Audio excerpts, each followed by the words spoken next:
watched the Golden Globe Awards last Sunday evening, well, it was hard to miss Oprah Winfrey's speech. At least it caught my attention, and it might have caught yours. And if you weren't watching the Golden Globes last Sunday evening, my guess is somewhere along the line this week, you've heard about her speech. Based on the musings of the week since, her speech will probably be remembered for her support of women and children who have been used and abused in all walks of life. Oprah was speaking against the corruption that exists in too many workplaces and too many homes. And her speech, while saying, "Their time is up," in my mind, really centered around this sentence: "A new day is on the horizon." A new day is on the horizon. And as I listened to Oprah, I found myself thinking that every politician at every point in every land begins their campaign by saying something similar. Make America great again. Yes, we can. Forward. A safer, more hopeful America. In fact, those are the winning campaign slogans used by the winner of the presidential race since the year 2000. And each of those slogans points to a new beginning and a new life, a better life. Each slogan wanted us to believe that we and our nation were looking for a new beginning. And in fact, each slogan points us toward a new beginning. Now, Samuel was a very young boy when he went to work for the prophet Eli. Eli was the one person in all of Israel who was trusted by God to speak God's word to the people. Now, Eli was not a young man. In fact, he was well along in years. He was growing increasingly frail and losing his eyesight.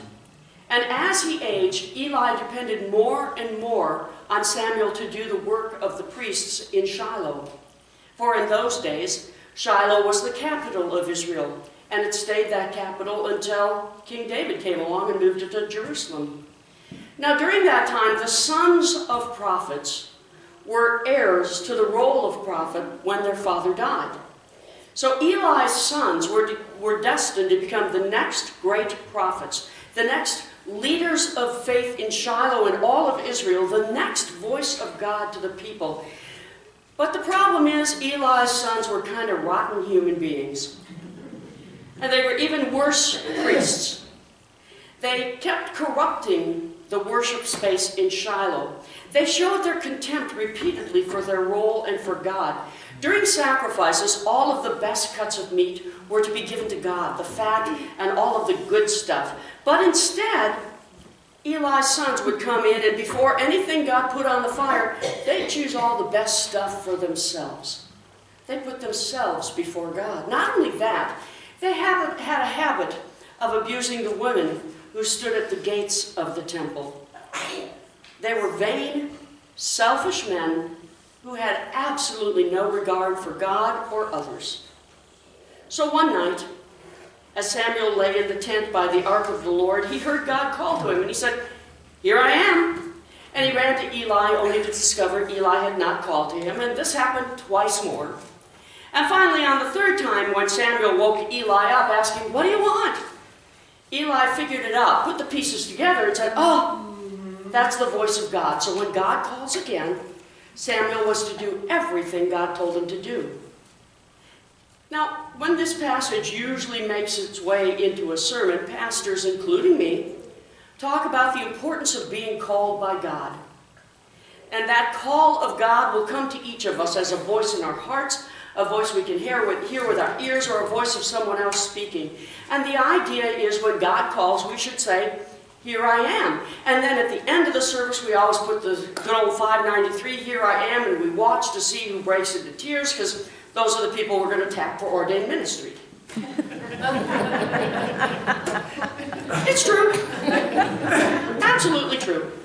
But the story is about being called by God, but there's so much more to the story. It's not just a story about being called. No, this is a story about God bringing a new beginning to the nation Israel. That God, through Samuel, would do something absolutely new in Israel. And rather than allow Eli's sons to become prophets,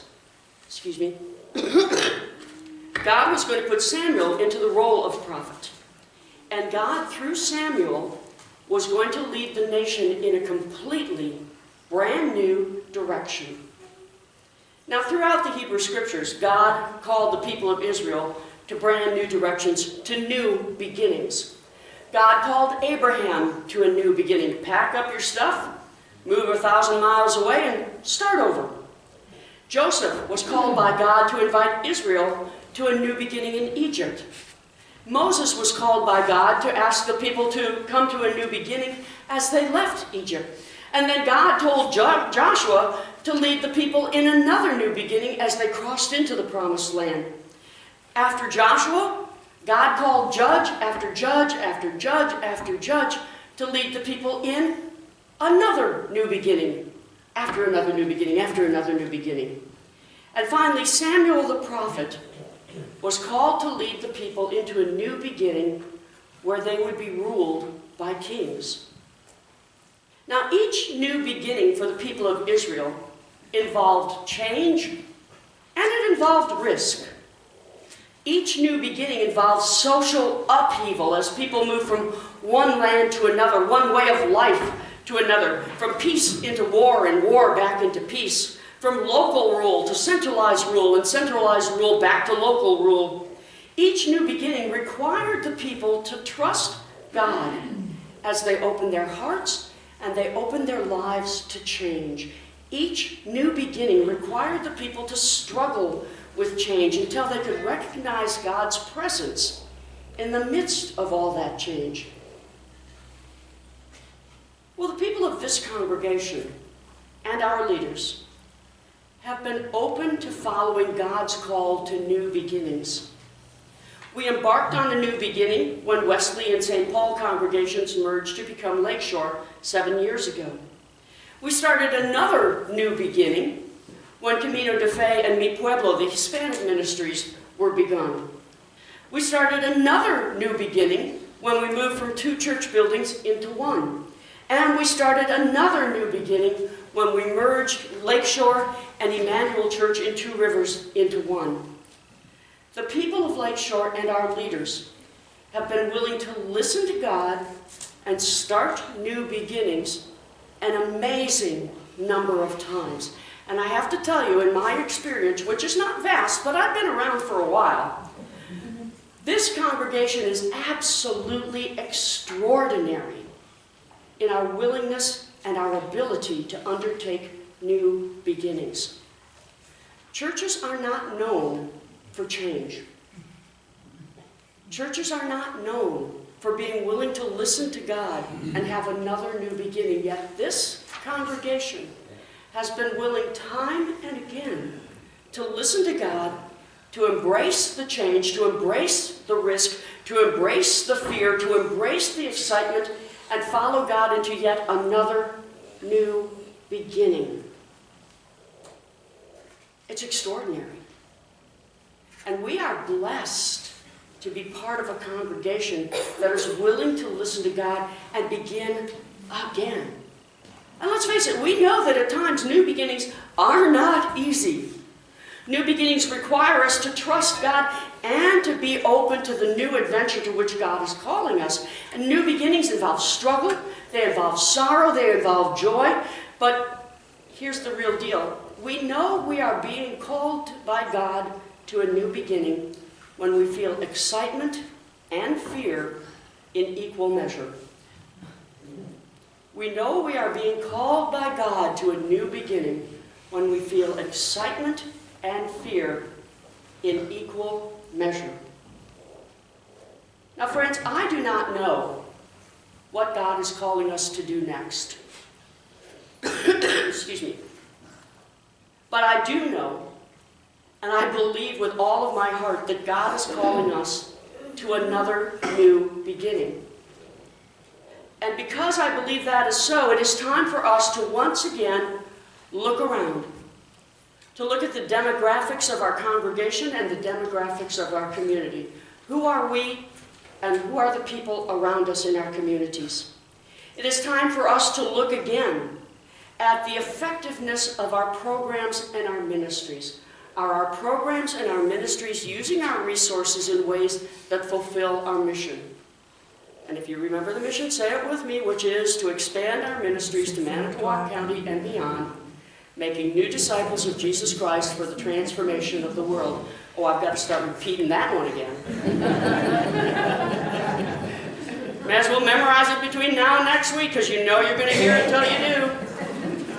It is time for us to once again look and investigate the needs of the people in our congregation, as well as looking at the needs of our communities beyond our walls. It is time for us once again to evaluate our resources. What are our human resources? What are our abilities? What is our time?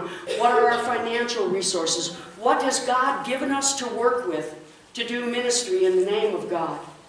It is time for us once again to listen to God's voice, because I believe with all of my heart that God is calling us to another new beginning. And I speak honestly when I say I have absolutely no idea what that new beginning will look like, but I know it's there. Because there is work to be done in our community, and this congregation is ripe. We are ready. The Spirit is moving, and it is time for us to embrace another new beginning. So here's our assignments. Let's listen to God, and let's listen to each other. And as we listen to God and each other, let's ask this question: what is God calling us to do next? As a congregation, as Lakeshore United Methodist Church, what is God calling us to next? And then let's talk with each other about the needs of our communities. If you know an older person, be sure to ask that older what they see as the needs in their area. If you know the mayor in either community, go up to the mayor, because they're usually not hard to find. They're out, talking to people because they want to be voted in again. Ask the mayors, what do our communities need? Talk to the people who work at the nonprofits, at Goodwill, Hope House, Salvation Army, The Haven, and all the others that I left out. And say, what do you see are the needs in our community? Let's find out. Let's wonder out loud with each other what God is asking us to do next. And trust me, this Tuesday, that'll be part of our conversation. And the Tuesday after that, until we can listen together and figure out what it is that God is calling us to be about next. Because God is calling us to a new beginning.